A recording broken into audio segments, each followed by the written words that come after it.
Hello there, ladies and gentlemen, and welcome back to the Self-Sustained Challenge with me, Sepo, where I aim to take Molotov here from level 1 to 70 while following the following rules. Rule number 1. Gear rewards from quests cannot be used, only sold. Rule number 2. Gear we use must come from fallen enemies or be crafted by ourselves. Rule number 3. The dungeon finder is not allowed to be used, excluding only once to finish Exile's Reach, should you choose to start there.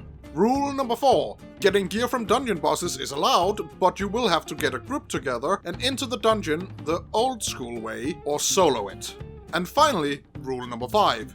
Gear from vendors are allowed, with the exception of the one selling gear from Exile's Reach. And with that out of the way, I might have done a victory lap last time, but we still got a long way to go till we're done. The next major goal is level 60, and as such we need better gear. That's why I have come to Draenor, as it has some of my favorite leveling content, and while I might be flying through Tanan Jungle, this is far from where we will be staying, as the mobs here drop old catch-up gear that does not scale with level, as proven by a rare that I killed while I wasn't recording. Now we're heading into Talador, where we will be hitting up Vol'jin's Pride and build the arsenal. That gives us the artillery strike, which I will be forgetting to exploit moving forward. The actual reason we're doing this is to access the bonus objectives in the zone which the arsenal unlocks access to. Following that, mainly to test the toughness of the rares here, we head over to fight the Wandering Vindicator, who proves tough, but I'm also forgetting to use the Arsenal Strike, which the rares in this zone might be balanced around. Regardless, however, I managed to take him down without much trouble, earning a sword that would have been good for someone who is not me. Next we head to Sangara to do the bonus objective there, as it gives a whopper of XP.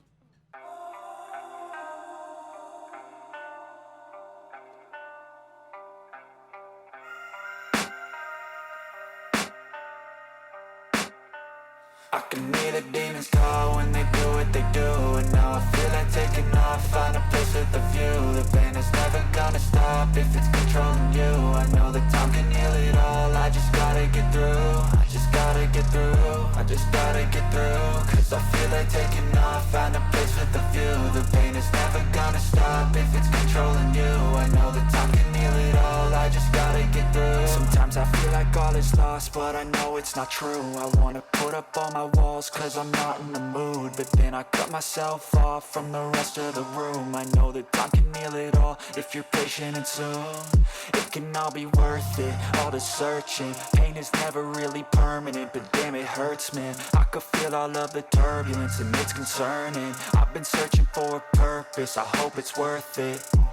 This society is really trying me. Ain't no hide and seek, I hide to be far from anxiety. I need my space, I need my privacy. I need some silence, please, you're all too loud. You don't speak quietly, opinions violently thrown across every surface. It makes me nervous, it's the world honestly burning. That's all I'm learning, hope that we can make a turn and start reversing. All our minds, we put the work in, we got some work, man.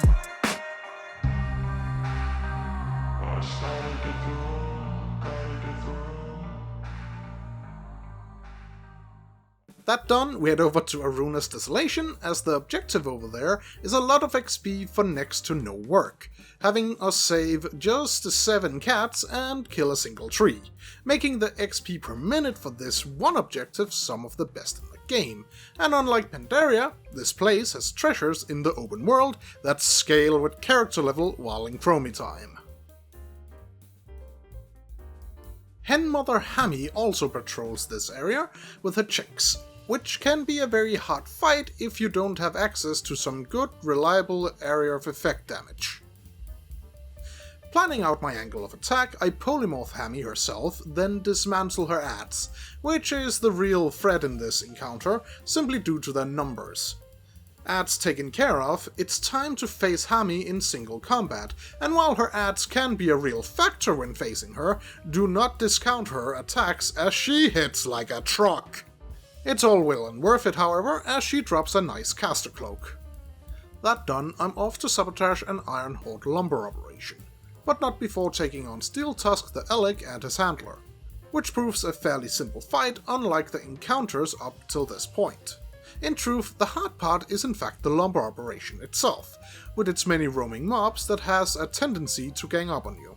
Undeterred, I kill my 6 shredders and collect my 20 wood, hitting level 58 in the process by killing an unrelated moth.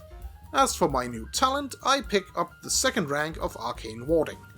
Done with my bonus objectives, I head into Gorgrond, where I fight Riptar, specifically to target the item he drops, as Riptar's Clever Claw is a 75 eye level caster weapon upgrade at this level.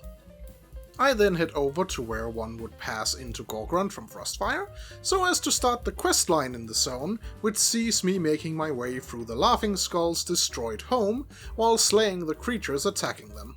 I also collect the skull masks of the dead Laughing Skull villagers, and touch this bone very clearly labeled "Do Not Touch". However, counter-argument, there was no glass case preventing this. I also meet my demise when all the mobs in the village seemingly aggro onto me all at once, which was total bull sausage if you ask me. Lastly, I take down a Gronling, finishing up my adventures inside the Laughing Skull village. Work complete, as they say, I return to Durotar and Cass, handing in my quests, then calling down the worst rocket landing I have ever seen performed by a fellow goblin. Points for managing the explosion regardless, however.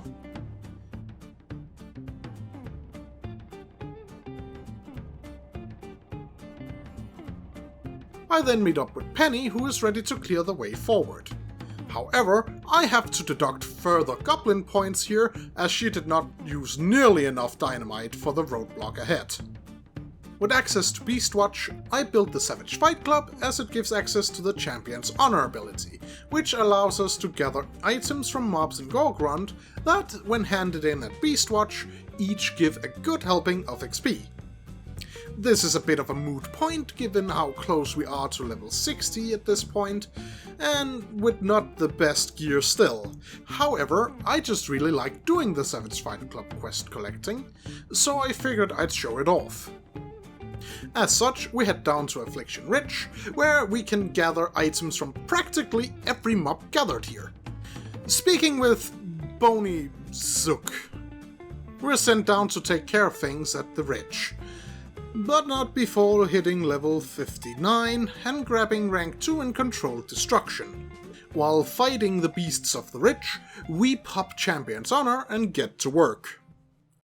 I can feel the blood creeping up from the heathens. Got will, got fight, got pride, got reason. If they wanna go eat, then you know I'm gon' feed them. If you're coming for me, hope you're ready for a demon. I got eyes in the back of my head, I'm seeing. Take me for granted and you know I'm leaving. I'ma take what's mine with the webs I'm weaving. I could take this crowd from seeing to believing. Got a taste for blood and my tongue keeps bleeding. From the words I spit, so sharp, so freezing. So cold, behold, frostbite they feeling. I could tear you apart or I could go heal them. Don't believe in fate, don't believe in ceilings. I just need a taste and my mind starts peeling. I don't pace myself, I grind on kneeling. Got lust for change, I just love the feeling.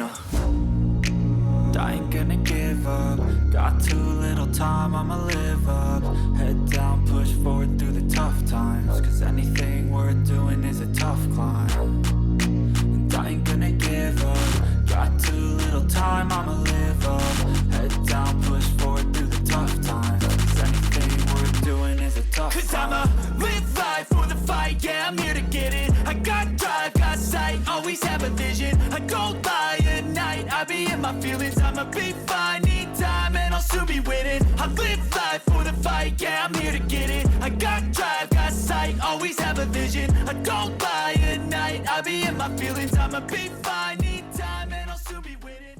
While we only managed to get 2 items, they still serve to show off this feature. So having turned in Zook's quests, we return to Beastwatch and hand in our 2 item quests for a collective 14,000 experience. Not bad for 2 simple hand-ins. There's also an achievement for collecting all of the items and handing them in. It's called Prove Your Strength. Just a little tip for something different to do next time you're leveling a character. Moving right along, We head over to the Broken Isles, where, ahead of time, I have made a list of rares I wish to lay low for their items, beginning with the Oracle, who, upon her foreseeable defeat, relinquishes a pair of nice caster trousers. We then have a Mage's duel with the Spectre that was once Arcanist Shalaman, dodging his shadow meteors, all while pelting him with great balls of fire. Once defeated, he yields a pair of manacles that will serve us well in times to come. Next in our hunt for loot is Valiaka the Stormbringer, a rather slippery eel of a Naka sea witch, who, despite a fairly cool title, doesn't really live up to the name, spending most of our fight pelting me with frostbolts that amount to little more than an attempt at a snowball fight. Turning her into a fish fillet, we claim her gloves as our own.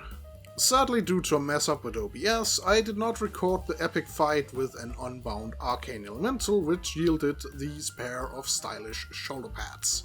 To make up for it, here we have a fight with Siphonus, a Suramar construct which, while looking really cool, sadly did not have any cool loot, despite being rare.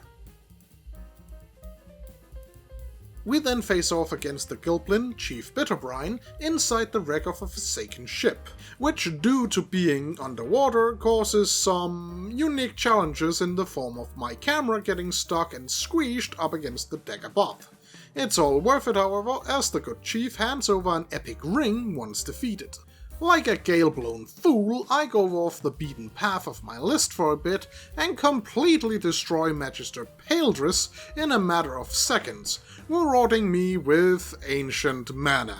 I then continue this tomfoolery with Inquisitor Volitix, who doesn't even drop anything despite being a rare. I then come across a Hippogriff who is just kind of frozen in place, which I found to be a little neat.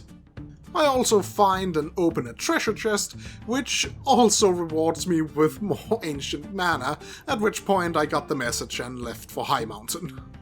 At this point, I was getting a little bit worried, as I was gaining experience rapidly for every new location discovered.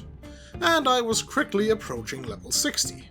With only one last rare kill left, I made my decision and headed for a cave high up in High Mountain.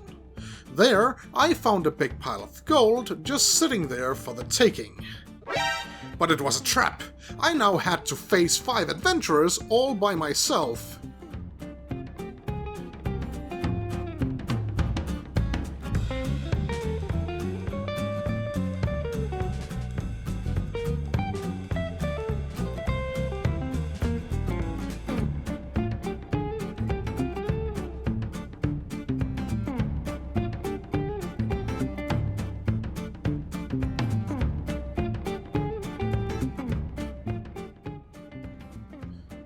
And with their defeat, I hit level 60, gaining 2 sets of gloves in the process. Arriving back in Orgrimmar, I get the quest to start Dragonflight and pick up the accumulative shielding talent. Now ready for the last leg of the journey, all I have to say is thank you so much for watching. Leave a like if you liked what you saw, and a dislike if you didn't. Tell me what's on your heart in the comments, and subscribe if you want to, it means a lot to me. Before I head out, I want to extend an invitation. I have started streaming on Twitch as of late in preparation for the 60 to 70 journey, which I plan to stream live. So come hang out and help Molotov clear the Self-Suffusiond challenge. Link to my Twitch is in the description and in the comments. And with all that said, see ya!